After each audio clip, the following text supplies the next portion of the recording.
Today I'm going to be speaking about etiquette, good manners at the table. Now I've got these three weapons to show you how, as an example. By the way, this one here is normally used for desserts, such as eating a piece of cake. It's much better to use a small one compared to the big one because you can take smaller mouthfuls and enjoy the taste. Don't just swallow it down without chewing. Enjoy the taste, put it in your mouth and let it go around there a bit and slowly eat it. Don't scoff, that's the secret. Now, I've seen people do absolutely awful things at the table. They really are disgusting.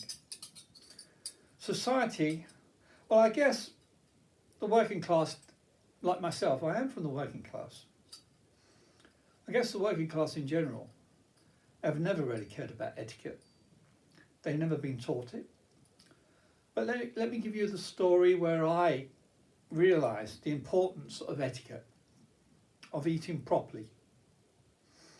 I was 13 years of age, I think, and I was put in a children's home because I came from a broken family.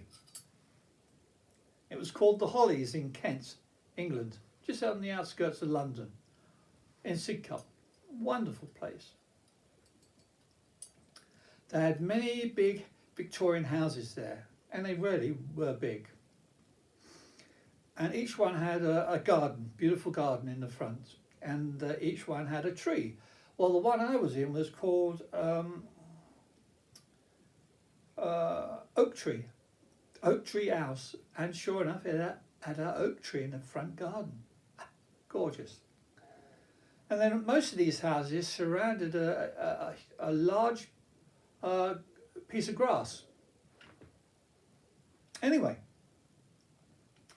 I turned up at the age of 13 at lunchtime around 12 o'clock. And the only kids which were there at the time were kids who weren't going to school because they were so young.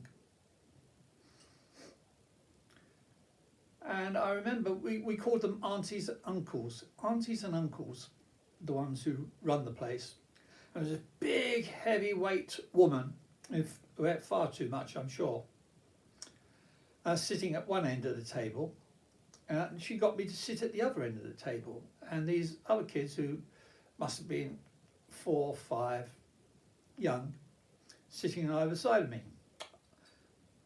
And when the food came along, as usual, being a commoner, I just tucked in, as no one's ever told me otherwise.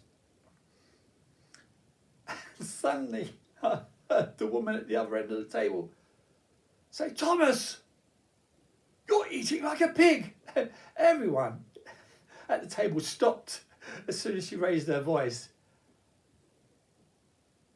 As she came over, she got up very quickly, walked over to me, got behind me, and showed me how to eat with a knife and fork at the age of 13.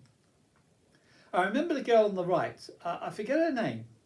It might have been Linda or Susan. She was the prettiest girl, 5 years of age, prettiest girl you've ever seen. She had, I think she looked like a Swedish girl. She had short blonde hair. It was natural blonde, cut straight all the way around and going up around the side, of course. A very sweet girl. and she got behind me and she showed me, holding my hands and showing me how to eat. And she said, "You do not turn the fork like a shovel to eat. You always keep it like that. And when you hold a knife," I think I never held a knife like that. I've seen people hold a knife like that and a fork like that and eating. Really, I'm not joking. And I've seen that in restaurants as well. Goodness knows where these people are brought up. But it really shows the lack of thought. So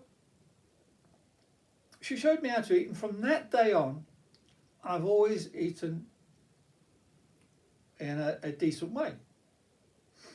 And I noticed that the kids are eating the same way, as including this little blonde girl, 5-year-old. Can you imagine? Very dainty. And the good thing about that, having a fork that way instead of that way, is that you eat less.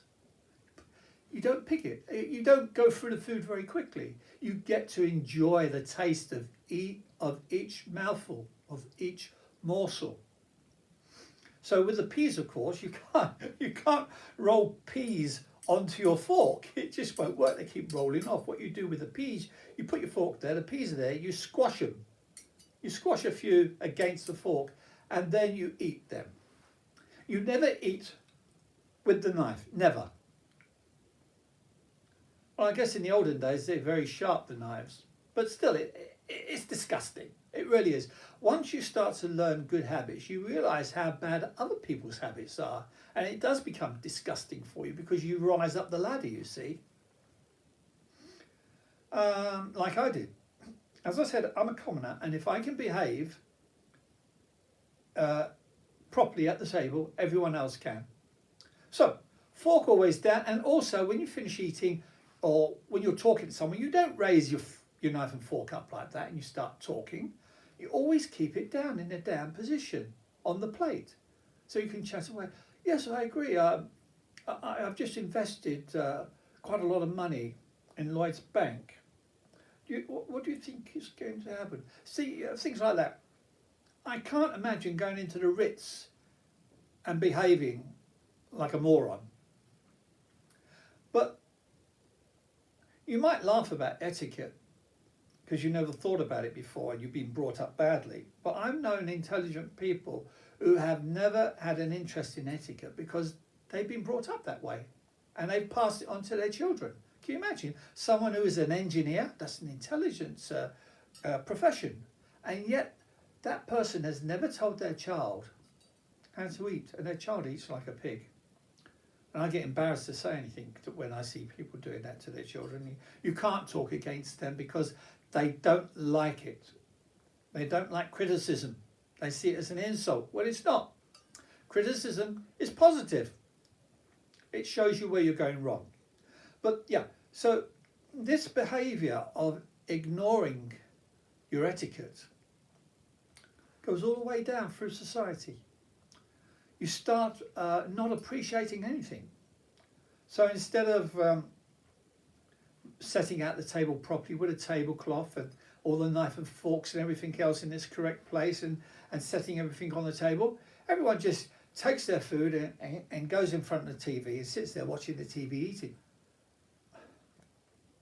We've lost the family values as well. Nothing's become special anymore. It's in the old days, the upper classes, not the working class, because they had no money, but the upper classes used to go out to the theatre, to dinner, and go to play cricket and things like that. And for everything they did, they had a certain set of clothes. They had their cricket clothes. Beautiful white jumper, V-neck jumper,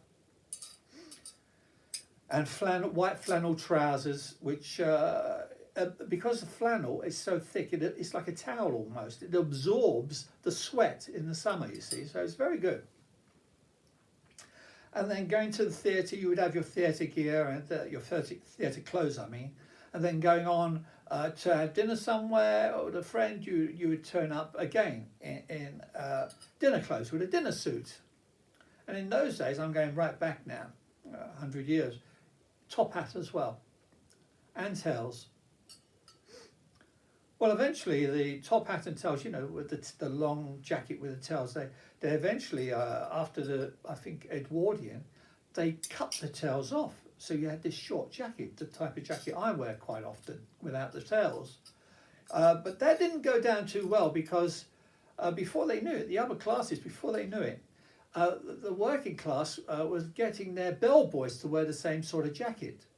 And other people, working class, because of their work, was waiters, for instance, was wearing the same jackets as well. So, and also that sort of jacket could only be worn by a slim person. If it was on a fat person, and a lot of those rich people were fat because they had a lot of sugar and ate too much. It looked awful. It made them look even fatter. So, yeah, it went out of fashion very quickly. But I like the fashion and I stick with it.